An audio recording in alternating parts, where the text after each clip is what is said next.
Hello, everyone, and welcome back to JaianMusic Notes. Today, we have a returning guest to discuss. I think you're gonna become my resident Ghibli analyst for the soundtracks here at this point because last time we spoke on Spirited Away, and this time we're going with another classic. We're talking about Ponyo with Gabriel. How are you? Hey man, thanks for having me. I'm all for it. Like, if you want to do it for all the movies, let's go. I feel like this is a good side quest. I like it. Yeah, I like perfect. the side quest. So for people who didn't listen to the Spirited Away episode, briefly introduce yourself and your love with music and the music in Ponyo. My name is Gabriel. I've been playing music for over 17 years. I've owned 2 studios. I own one now. I decided to downsize. Simply for the reason that I thought, I can just do everything I currently do with just one. So, like, why go extra with the second one? I'm currently teaching at Polytechnique. And yeah, that's it. I do a lot of Very work cool. as a sound guy as well. It's a lot of fun. Yeah, absolutely. This is JaianMusic Notes, the podcast where we break down anime music scores, where I talk about my cover songs, where I cover all anime songs on my channel over here. And this episode is sponsored by Laser Audio Technologies. They make creative effects plugins such as Fram and Glow. And if you use code JaianMusic, you get a 30% off at checkout.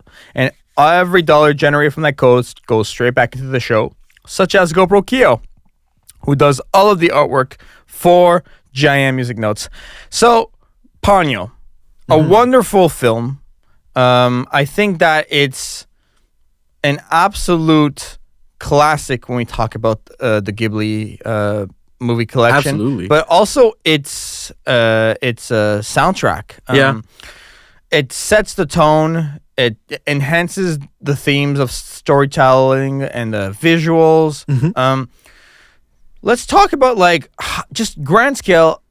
How would you describe, how does this soundtrack make you feel? Like, just on a very macro level. I feel like it makes the whole movie, very wholesome. As weird as it may sound, one great thing about Ghibli movies is that, they could be telling a story about whatever they want, and it would be amazing anyways. They could be telling a story. They could make a 2-hour movie about me going to get a burger, and it's gonna be great.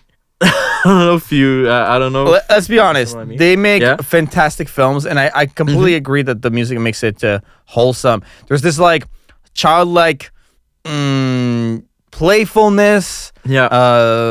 Sosuke is adorable. We love Ponyo. The music has this orchestral depth that I absolutely find represents the curiosity of Sosuke and Ponyo, and it's got some really nice layers that just enrich, like, the tone of the film. But I also feel like, unlike Spirited Away, this one can, if it wants to, lean into a bit more of, I feel like this word is too intense, but, like, it's the only one coming to mind, into the bad guy, the darkness. I can feel like those mysterious, darker texture that invoke oh no, something's amiss. There's that night. There's, you know what I mean? Like, cause No Face, we don't really have. I don't feel like we had that, like, with the songs like The Sixth Station and everything over in Spirited Away Land. Yeah. Sorry, I meant Alice in Wonderland, the anime. Basically, it's more diverse, I find, in terms of emotions than Spirited Away. See, that's interesting because I thought a bit otherwise. But hey, that's let me explain. To be fair, Yes, there please. is a cliffhanger, as in, Fujimoto keeps saying that for some reason the world is gonna end and everything is gonna go wrong if nothing is fixed with Ponyo's state. I don't know if you remember that part. Yeah, Exactly that. But you never know exactly what's gonna happen, other than, it's gonna be the end of the world. they left us that cliffhanger that I find really interesting. In Spirited Away, you had, I feel you had, not necessarily darkness, but you had very intense moments compared to Ponyo. Ponyo is more of a very wholesome thing, in my opinion. Most of the movie. That I feel being said. like, yeah, I see what you mean. Like dynamically, the music in Spirited Away is more bombastic. Yeah. Like I feel like the strings dig in a bit more. You know what I mean? Like there's more action, there's more attack, there's more snap, maybe to put it. Yeah. And Ponyo floats more, is more Yeah. whimsical and playful. But I still feel like you do have like some mystery that doesn't really isn't. It has a more intense mystery than the music in Spirited Away on a very understand general your point of scale view. is what I'm trying to say. Well, Yeah. one thing you're really gonna notice in Ponyo is the use of suspended chords a lot Right. more. It's a lot of strings. You can often hear bells as well, compared to Spirited Away, which is there's a lot more percussive elements in Spirited Away, in my opinion. In Yeah, most like of I the said, soundtrack. bombastic and dynamic. Those relate directly to percussion for sure. And I mean, listen, Joe Hisaishi loves his suspended chords. We can't. Yeah, absolutely. I can't disagree with that. Yeah, it really shows in there, and I feel like the arrangements are a little more simple in Ponyo, but I'm not seeing this in a bad way. Sometimes simple is more efficient. Often simple is more efficient. Less is more. You've probably heard that a lot in music. In a way that if you know what you're doing, less is going to be more. It doesn't have to be extremely technical, doesn't have to be these immense arrangements. And I feel like that's what we're seeing in Ponyo. It's often strings, bells, lots of silences. Often you're going to hear specific instruments, like a few different things at once, not a lot of different things. But in Ponyo's situation, I feel like it adds a lot more to the movie than having like a huge orchestra all the time. Yeah, I feel like it creates a depth or like a dimension or like a pocket, whatever. You choose your word here, where you can then sprawl into like leitmotifs, like Ponyo's melodic themes are more innocent and curious. And then you got like Fujimoto. That's like I said, like that. If Fujimoto is not in the film, we don't have the mysterious dark. Fujimoto is kind of taking the role of the antagonist in this movie, but you don't know exactly. Like I don't think he's necessarily a bad person. Like he's trying to save the world, if according to the story. So it's not a terrible antagonist move as you would see in most movies. Usually the antagonist wants to destroy the world and now he wants to save it. It's it's very different. Yeah, But what's up with I that? love it What's that up way. with that? Yeah, like just give me back my kid. Just give me back my kid. Well, I feel I just want my kid back. exactly. Yeah, Just like, why does my kid have to be in a bucket? Like, what are you doing here? Like, why does my kid have to be in a bucket? But I agree 100%. I mean, am I wrong? Am I wrong right now when I Hey, say that? listen, if anybody put my kid in a bucket and like send them off way far away from me, if they were like 5 years old, because I'm saying that because Ponyo's 5 in the movie, Right. I'd be going nuts a bit too, man. Yeah, you would get a crazy leitmotif for sure. Like I can already hear like the mysterious dark bells as you walk into the ocean to find the. No, absolutely. Yeah, and that's the antagonist for you in that movie. Like, you're probably only gonna see that in a Ghibli movie. Absolutely. I think you say that very correctly. What about how Joe Hisaishi balances the simplicity of very beautiful and whimsical melodies that feel very accessible to the ears. And what I mean that is they fit so well. And I was talking about this on a previous episode with another guest, Morgan, where we were talking about the music by Yoko Kanno. And I just realized that the composers I get to talk about on this show are the cream of the crop, are the best at what they do. Absolutely. So from your perspective, because you've done music for a very long time, so I know you understand this. How do you perceive the simplicity, the balance between such accessible melodies and then the fact that they become so complex via orchestral layering? Well, you see, you're right. They are very complex, but he makes sure that you grasp everything that's going on. The fundamental. Yeah, slowly but surely.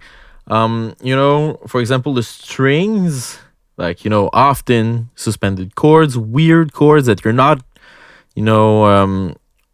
gonna hear often in, for example, popular music. But he gives you time to really hear the chord. It's very slow.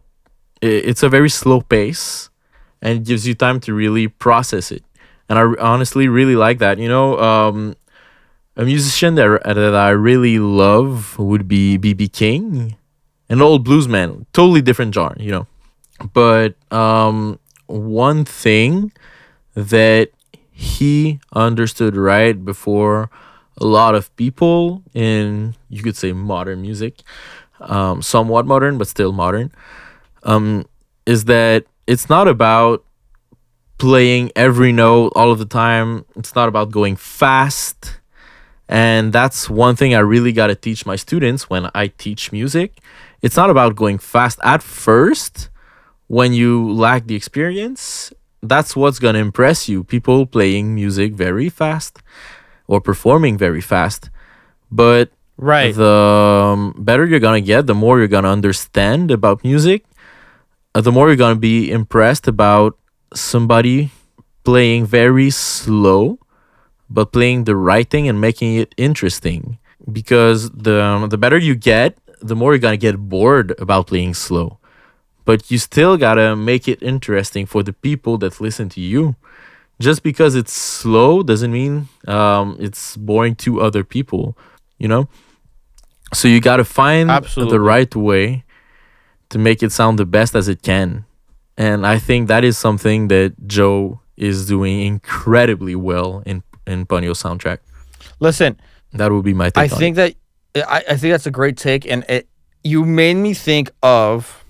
This is super off topic, but I also feel like it's all good. And I promise, it's all good. I'll get back to the main topic of Ponyo in a second here, and so and if you're really here a Ponyo fan, skip 2 minutes ahead. You made me think of something Derek Whibley said from Sum 41. When I was watching a studio blog of them when they were making their album, Screaming Bloody Murder, they would post these videos of them just performing and recording in the studio. And I always remember him saying something to the effect of, like, if you can play rhythmically, interestingly, I've always found that more impressive than someone who can just absolutely shred on a guitar and play these incredible solos.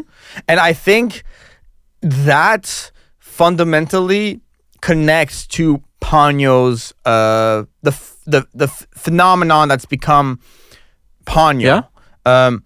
These songs have huge commercial success in Japan. They have chart performances, and they're a cultural phenomenon. And I feel like even to this day, if you go on Joe Hisaishi's website, the guy's doing full orchestral performances that include Ponyo soundtracks across the world, in Asia and North America. And I think the only reason why that happens is because of how well produced and well paced this music is to the film. Absolutely.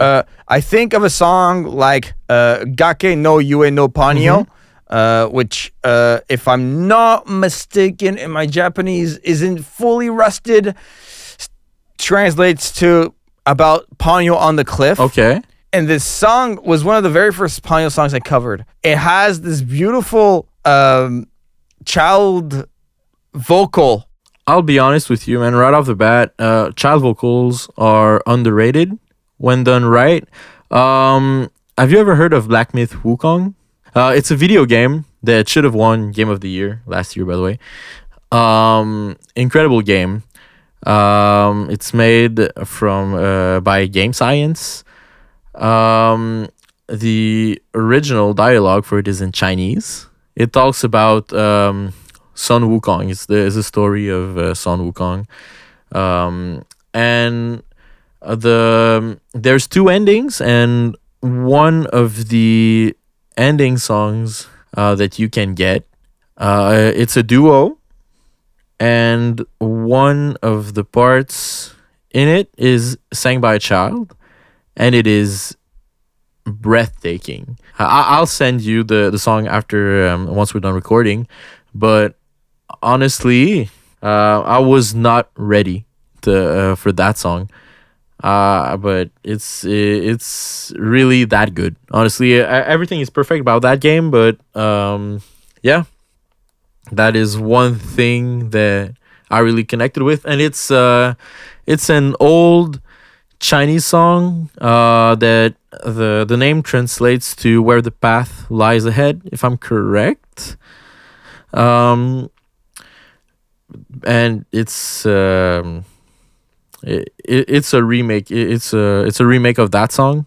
Or a cover, you could say, or imagination, and it's incredibly well thought. So yeah, that I feel like it's not something a child's vocal isn't something you're gonna hear often done correctly, because first off, you're very limited within the person's age, of course, for the performance, and to be able to teach a child to interpret well enough for a professional recording, that child's got to be really good, man. The way it's performed brings with that simplicity of Ponyo. Now, speaking more on the music of Ponyo, I feel like we kind of talked about it a little bit when you mentioned bells and the different type of instrumentation in this film. I really find the light strings, the woodwinds, the use of gentle percussions, and the bells, like you said, to just create a really beautiful, dreamlike state for the soundtrack in general. Yeah. Let's talk about how you felt about specifically the instrumentation, like the selection of it, the way it was put together. Was there anything you would have added or taken away, or was it just perfect? I think it was just perfect. Honestly, there's one thing I've really noticed compared to Totoro, for example. Totoro, and it's not a bad thing. I think it's actually a very good thing to make music advance and push music further. The thing I'm going to say. Totoro was a lot more risk-taking in its soundtrack. There's a lot of weird elements, not like the casual things you're gonna think of while you're making a music score. You can. And what do you mean by that? You can take just about any song from Totoro's soundtrack, and there's gonna be something a little weird about it, like some weird instrument, something you're not gonna see often, like a weird synth, a weird percussive element, instruments that don't really get to be blended together as much as others within a film, within a movie soundtrack. For example, for Ponyo, it's a lot. It's a lot of casual things you're gonna see in that sense. You know, strings, bells, things that are often really blended together since ages. You know, they've been doing this in orchestras for a very, very long time. But hey, if it works, it works. You don't necessarily need to add anything more than that. Um, that being said, one thing I really like about Totoro, it's that it's the total opposite when it comes to the soundtrack. And Yeah. That's so well said. I find, thank you. I find it great that it is two totally different movies. And because of that, if you pick a song from Ponyo, and if you pick a song from Totoro, and if you pick a song from Spirited Away, most of the time, with like about, I'd say 80 to 90% accuracy, you could be guessing right which movie the song is from. So that tells you what you need to know about the world building and about the shape that the soundtrack gives to the movie. Yeah, the the movies support because of that the how good music they are. provides for the film mainly. Yeah. And I feel like the other support it brings is like this emotional journey from like the playful beginnings to the intense buildups. Yeah. So I would love to know like how you feel because since this I feel like this is such a family oriented film to me. Like I feel like it's appealing to kids, adults, and everything. Yeah. I would love to know like on an emotional level, did you feel stuff when you watched the film with the music? Like could you forget for a second that you're a composer, that your life is music, and that you're enjoying a piece of media and you're like, wow, this is beautiful. Do you know what I mean? Because Absolutely. this film did that for me, and I don't have that happen to 100%. me too often because I'm always wearing the engineer hat. Yeah, I agree 100%. Same goes for me. And I feel like it's something that repeats itself a lot when it comes to Ghibli movies, but specifically to Ghibli movies. If I go and watch just about anything else, it's very, very rarely gonna happen. But, that's one thing that Ghibli don't miss about is the authenticity, the craft, the perfectionist, the perfectionism in their art. You know, they want it to be perfect. They don't want to make a single mistake about it. And it shows. They don't settle for mediocrity. You know, They don't. They destroy.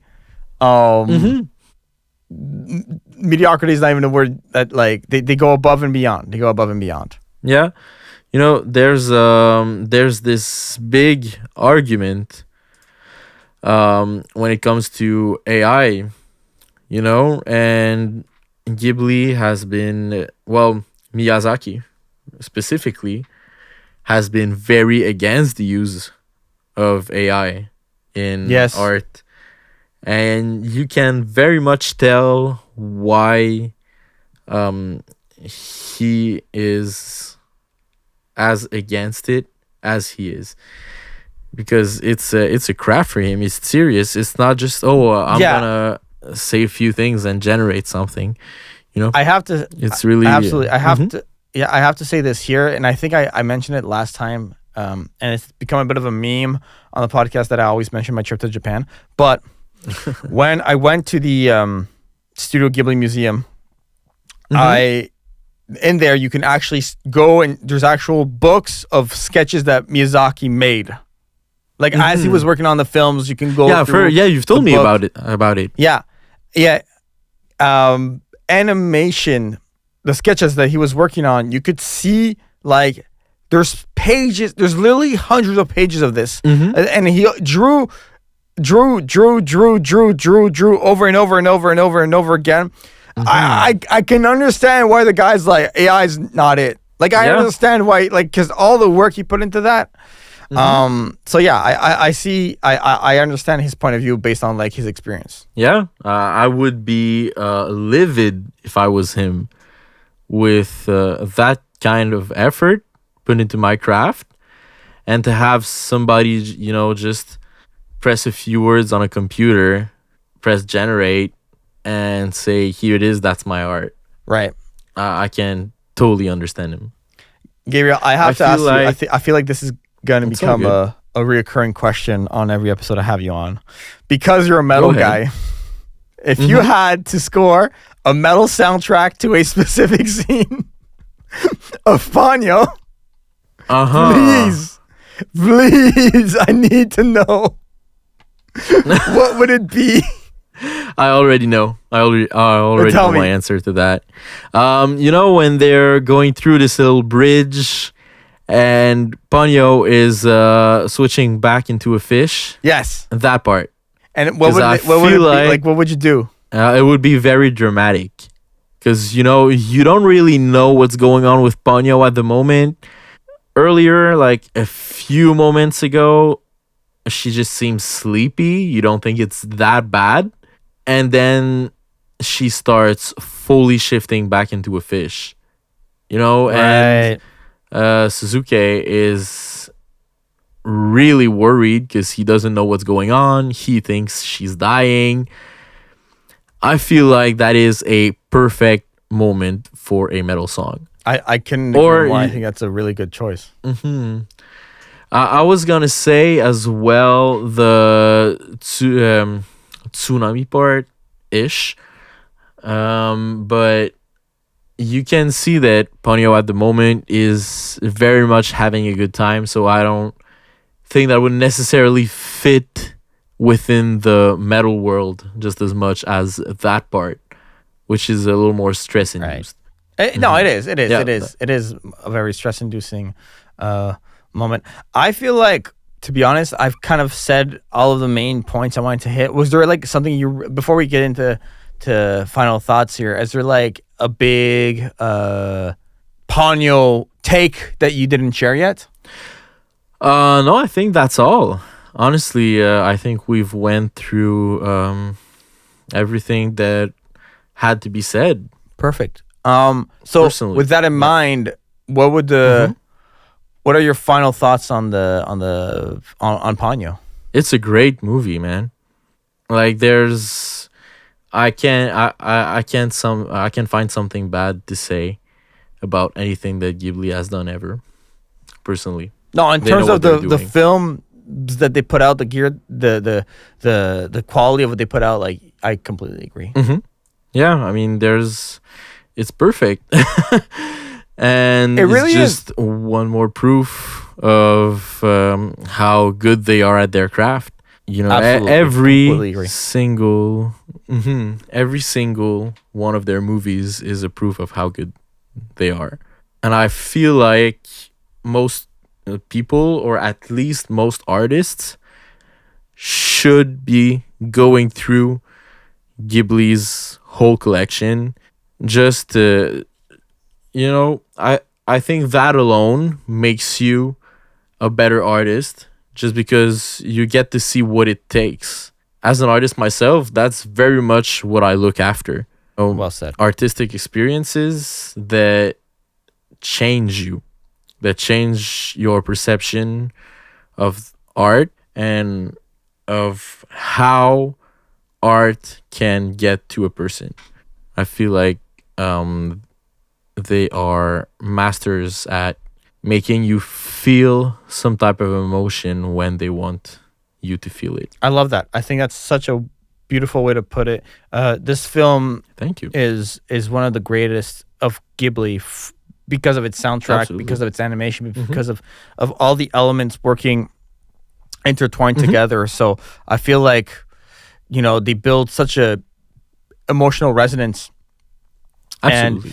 And they even have how can I say? I just feel like the compositional approach was simple, but yet so in depth. And I haven't felt that way about another anime soundtrack before. I feel like that's such a good way to put it all together. All right. Gabriel, before we close it all out, what would be the next Ghibli film you would like to discuss? Since we're the Ghibli squad. We're Ghibli squad. There's two classics that we have not talked about yet. I was talking about Totoro a little bit earlier, and we haven't talked about Princess Mononoke as well. Oh my god, I'm so down for Princess Mononoke. Oh yeah, me too. Okay, yeah, that would be a great. Okay, one. come into an episode one day on this feed near you. Honestly, I'm willing. Mononoke. Perfect. Yeah, let's do that. Absolutely. Okay, perfect. Gabriel, where can people find you? This will be out in October. So amongst the month of October, do you have any special projects coming out then or anything? Let me know. I'm working on a few things at the moment. It's not necessarily something that I can send out there for now.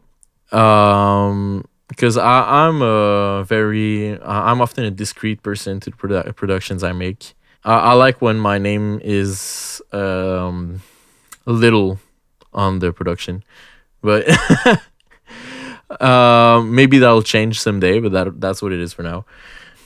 But yeah, soon enough, I will probably be telling you otherwise, because the projects I'm currently working on, I'm proud of. I'm very proud of, but they're not at the level I want them to be yet. They're right. In Before you they're still put in the them out. works. I completely understand that. Exactly. I've been there. Other than that, there's just my Instagram and Gavin Melhead. That's it. Yeah, linked in the description. Go follow Gab. The podcast is sponsored by Laser Audio Technologies. Make sure to give us a 5-star review in your favorite podcatcher. Give the artist of the podcast, GoPro Kyo, a follow. Links in the description for that. Use code JaianMusic for 30% off Laser Audio Technologies. I am at JaianMusic on social media, and JaianMusic.com is my website. So for myself and Gabriel, this has been another episode of JaianMusic Notes. Bye, everyone. See ya.